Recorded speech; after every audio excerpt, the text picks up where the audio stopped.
Mwetegereze nnyo leero nga tuyiga ku motoka ya manual entini. Wetegereze engeri gy'alinnye clutch ng'asimbula motoka weeri awo wenjogere amaze ogikoleeza. Alinze kimu kujjamu handbrake nga ogenda okulaba. Yes, njagala obeera active nnyo. Handbrake ogira wagikwata. Kuliko akantu k'omu maaso akakoona kaako. Okakwata bulungi n'okanyiga n'ogissa wansi.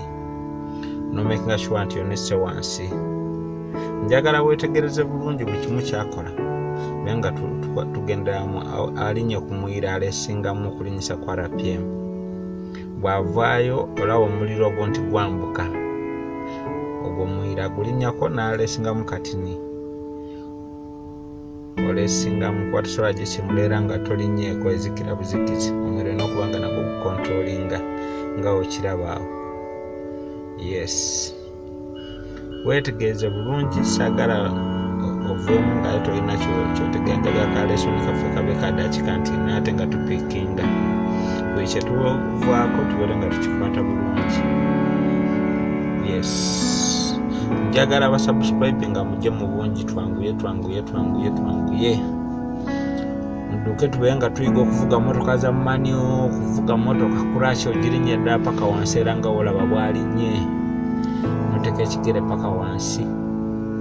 Ng'otunulako wali eri omuliro nsuubira olaba wagukwatidde.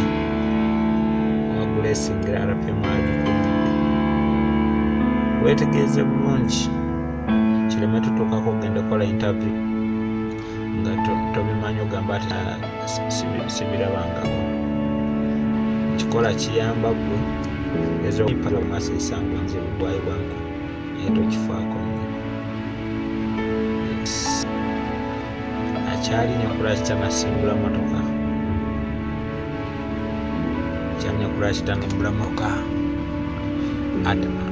Amaze okuteekamu giya ata clutch mpola motoka etandika otambula nga bw'olaba. Ata clutch mpola n'omuliro nga wayongezaako mpola gwe omuliro gw'olaba akalimi akambuka n'aggyako clutch n'agenda n'ayongeza ku muliro. RPM era yeeyongera motoka nga ogiraba nti eri mu kutambula kati. Yes. Weetegereze bulungi tutambulire wamu. Weetegereze saagala tuveemu ka lesoni kano ng'ate tolina kyoyizeemu. Njagala oyigeko ekitini akwata ku gear lever era nga olaba gear lever yaffe gy'akwatako awo mu maaso. Kiri ekyassaako ky'olaba ye steering. Alinnya clutch n'ateeka mu gear namba 2 nga wolabye n'ayawula. Okiraba n'ata clutch agitadde nga amaze oteeka mu gear atadde mu namba 2. Njagala mukyetegereze bulungi. Muyige nga tuveewo nga teri atategedde.